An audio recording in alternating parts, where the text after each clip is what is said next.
Hello and welcome to this edition of A Page from History. I am Nilanjan Mukhopadhyay. In May last year, the Bharatiya Janata Party became the first party in 3 decades to secure a majority on its own. In just a couple of weeks from now, the BJP will mark its 35th foundation day. The formation of the BJP in April 1980 was not without past. It had a preceding party, the Bharatiya Janata, formed in 1951-52. It too had a past and was part of the emerging phalanx of organizations affiliated to the Rashtriya Swayamsevak Sangh. 50 years ago, the Janasangh adopted its first ever ideological statement, the principles and policies of the party. It was based mainly on the idea of integral humanism, the concept propounded by its General Secretary and ideologue, Deen Dayal Upadhyay.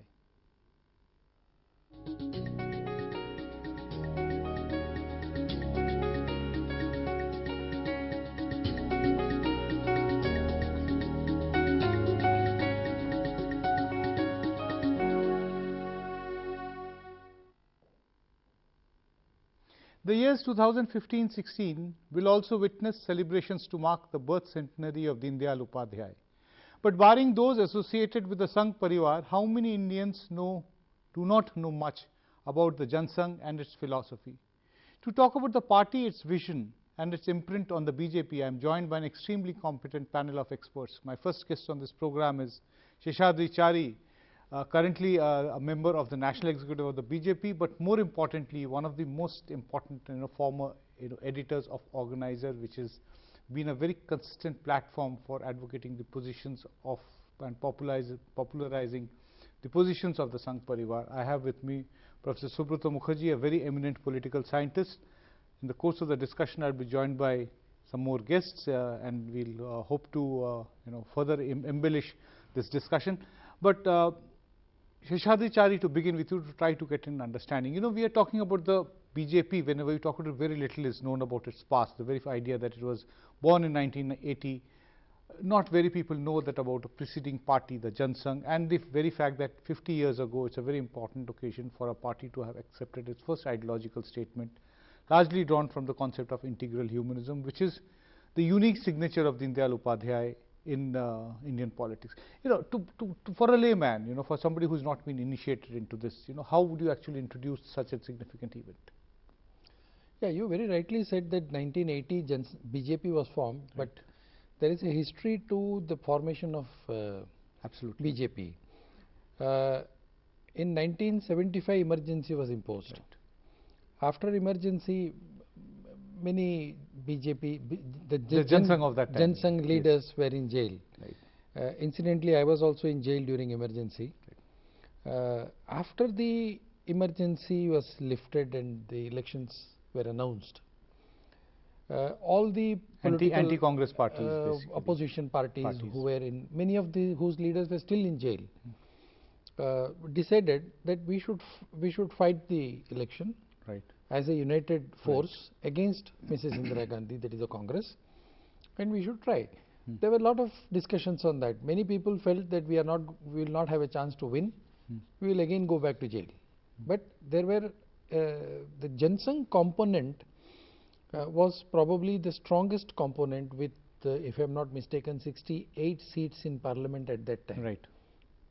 So the Janasangh component was also associated with the RSS, which was banned, right. And which was also basically running the underground movement. In fact, the RSS had been at the forefront of the anti-emergency struggle. It was called struggle. Lok Sangharsha Samiti, right. LSS, yes. Which formed the bulwark of the fight against the emergency. The RSS had its roots with the grassroots. So the RSS was very strong and sure that Mrs. Indira Gandhi would lose, right. And the opposition has a chance of winning, right. Which was not shared by many others. But somehow it was decided, and then elections took place, and the rest is history. What happened after the election was the issue of dual membership was raised. Came up. As a result, the government also fell, and all the parties began to disintegrate. Right. So one by one the political parties left Janata Party. Right. Janata Party was probably the only party that was formed after the formation of the government. Right. And naturally, when everybody In fact, the got elections out, were fought on the symbol of the Lokdal. In sometime 77. and some of the candidates contested in their own party Right, symbol right, also, right. like the Jansang candidates contested in the Jansang Right. symbol, the lamp. Lokdal people Yes. contested. There was Congress O also at that time, Right, organization right, Congress. right. So after that, when this issue came up, the dual membership and other issues, such issues came up, and slowly parties, Janata Party began to disintegrate. I still remember the heading in one of the newspapers, Right. when the Jansang component of Janata Party decided to go out of Janata Right. Party, the headline was, the Janata Party is over, Right. the party is over. Right. So that shows the importance of the Jansang Jansang. component as far as the Janata Right. Party is concerned. Right. And this is how BJP was formed. Right. You have pointed out the very important nature of the Jansang component of the Janata Party, but Professor Mukherjee trying to go to you and then to get a sense of what we're talking about. You know, the 50 years earlier, the adoption of the principles and policies of the Jansang, which defines the party ideologically. As a political scientist, how do you look at the space that it commanded at that time? Well, ideologically, if you really look to Right. the first election, in a way, had unexpected results. You see, The first election in 51-52. 51-52, Right. because Nehru never expected that the Jansang will not get many seats. The expectation was it would, Right. and also that the socialists would get much more seats. Right. But they got very few. Very In fact, few. The Congress reason for completely the swept. socialists not getting was that they spread it very thin. Right. And that's how the communists became the, in a way, the opposition largest opposition party group, in the parliament. mainly because of Ajay Ghosh's Right. stewardship. Now, at that time, you see, the Ramrajya Parishad and Hindu Mahasabha and the Jansang had 3 seats each. Right. The General Secretary was Upadhyay. Right. You see, and he continued to be in that position. And if you really look to the later theory that is in his name, Right. and he is the principal innovator, you'll find that all the time he is talking of certain principles. Right. One principle he is talking about is that in the context of party building exercise, there must be a long-term perspective. I think he was one of the very few party theoreticians who had a fantastically long-term view of history. He was not just talking of winning one election or losing and ending. And mind you, at a time when people thought the party may end up after Shah Prasad's death. Right. So in was that kind of a 53. juncture, he kept the hope alive. And at every election, there is to be analysis done by him. What the CSDS does now, Right. in a way, was spearheaded by Deen Dayal Upadhyay, in which he would So we not can say only that look Deen Dayal Upadhyay, among the many skills which he had, he also pioneered the art of election studies in election India. studies in a way, and the meticulous details he had. You know, somebody can really work out a good paper on that aspect. And in every time, you will find reflections that he is making. And some of them are a permanent treasure of our parliament democracy. For instance, you see that in contrast to Lohia, he was not actually enamored of Indira Hatao or Right. anti-Congressism, because he thought that they may yield temporary result, but it can never be long lasting. So there is to be a philosophical foundation to politics. Right. And there what he was really looking for, the indigenous roots, not, you know, really thinking in It was terms basically- of boycotting the West. You see, it's not a Hind Swaraj. It is a cooperative enterprise. But within that he provided, I think, remarkable insights of party building in Right. the context of how to tackle our own problem and really create a moral basis of politics. So he is something like a Gokhale, that, you know, he is trying to transcend politics, right. and then within that transcendence, Right. trying to work out a larger detail of public life. Right. Let me go to you, Mr. Chari, to take this forward, what the argument which Professor Mukherjee has said. Now, if I ask you that within the context of the development of the Jansangh, from the early 50s when the party was founded, Deen Dayal Upadhyay became the General Secretary, and he remained the General Secretary, and then eventually for a few months before his death in 68, the party president. How do you assess the kind of impact and his importance in the development of the Jansangh in this entire period? No, it was very important. See, the ideological basis for Jansangh was laid down by Dr. Shama Prasad Mukherjee himself. Right. So it would not be 100% right to say that it was only Deen Dayal ji who did it.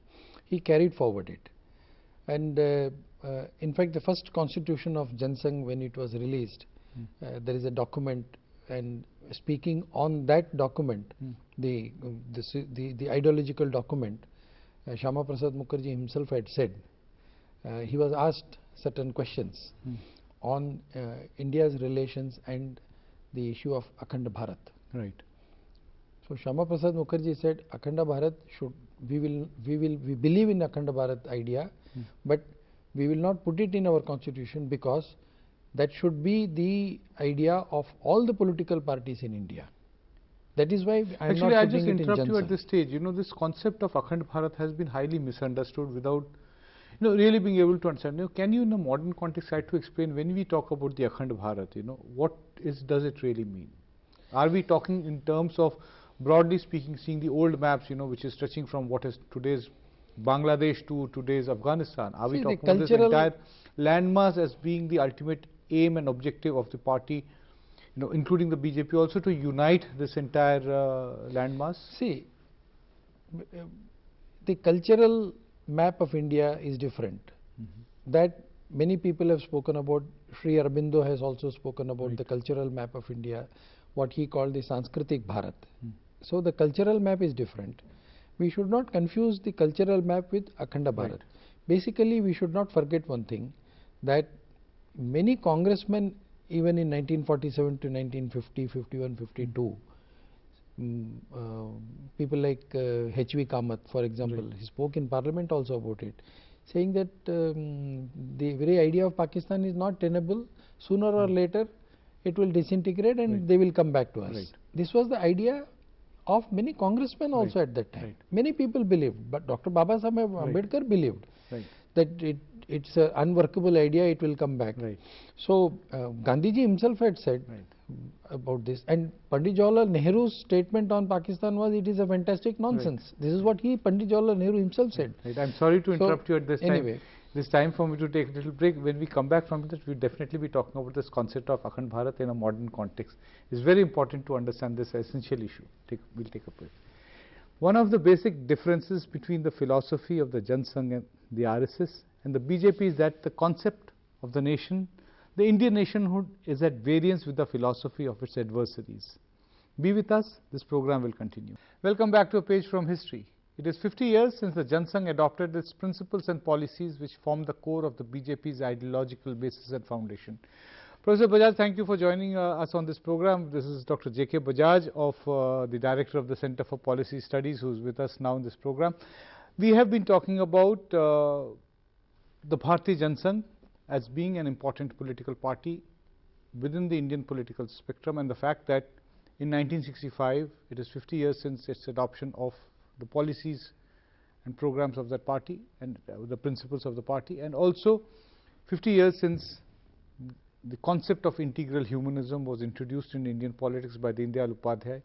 This is also the year by which we began. 2015-16 is also the beginning of the year which is the birth centenary celebration year of Deen Dayal Upadhyay. Several anniversaries which get interlinked. I had also made a mention that in a few weeks from now, it will be the 35th foundation day of the Bharatiya Janata Party. Yet, one of the basic problems is that the BJP, not much is known about its preceding party, and even if we know about the Jansangh, we know very little about the principles and policies of the party, its link with integral humanism. I'd like to hear from you, your basic preliminary comments.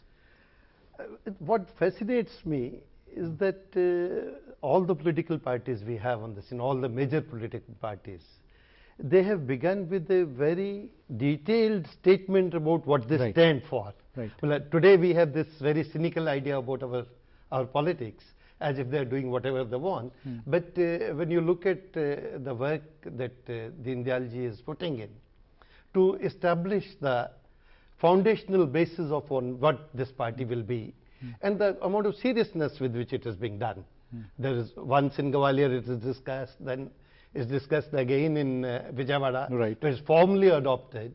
Right. Then he is giving these lectures repeatedly In Mumbai, at he various gives, places. a series of them in Mumbai. you know. Yeah, it gives a That's- series in Mumbai. That's what gets clubbed together and is officially That's right. officially That's put right. out as the official integral humanism this, lectures. this actually, in this year of Deen Dayal ji, we should, if we can convey it to the people, that these political parties are not just randomly in the air.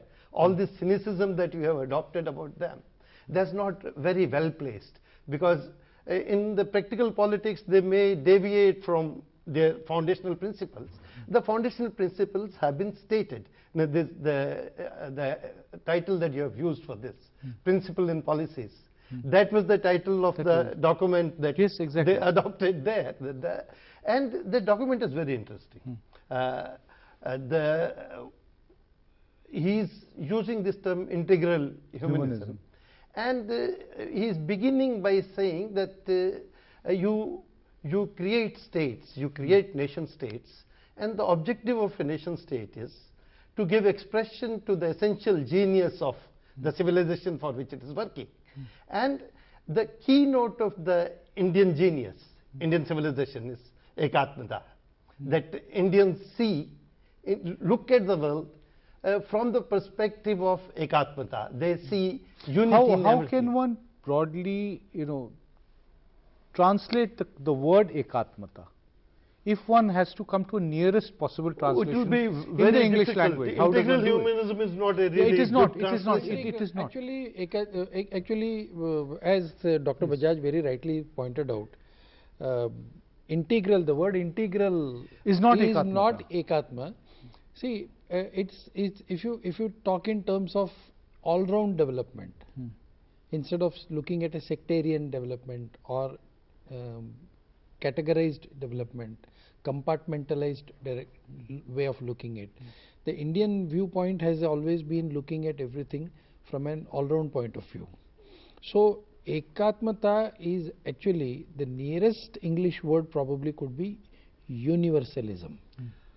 But again, that's a very major problem. Right. Again, Actually, I almost even find, in only one word in English which defines ekatmata is empathy with everybody. That you look at the world, that the other is the same as you. That the Atma which is in you is also there, is the same single Atma which is manifesting everywhere. And once you have that viewpoint, it will be obviously holistic, it will be obviously integral. Integral is a deduction from the original principle. Right. The original principle is that the world is actually one. That is the same soul, same oneness, which is manifesting in it in manyness everywhere. Right. And in Indian literature, it is said in so many ways.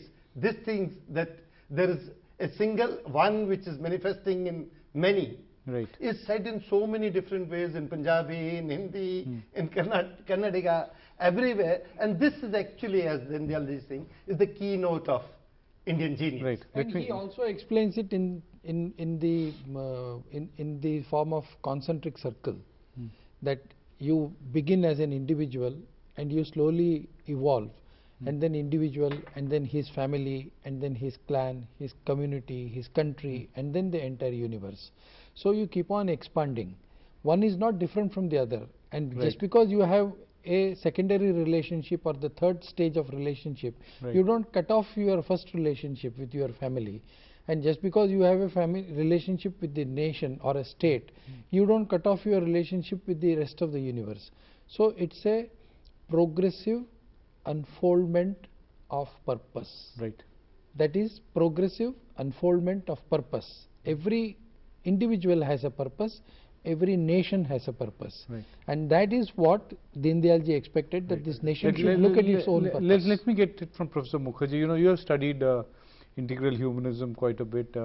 How do you look at the idea of integral humanism, and how would you explain to somebody who's not much aware of integral humanism? This is very different from European humanism. Right. That if you really look to the context of humanism, it begins around 15th century, and the most important person is Erasmus.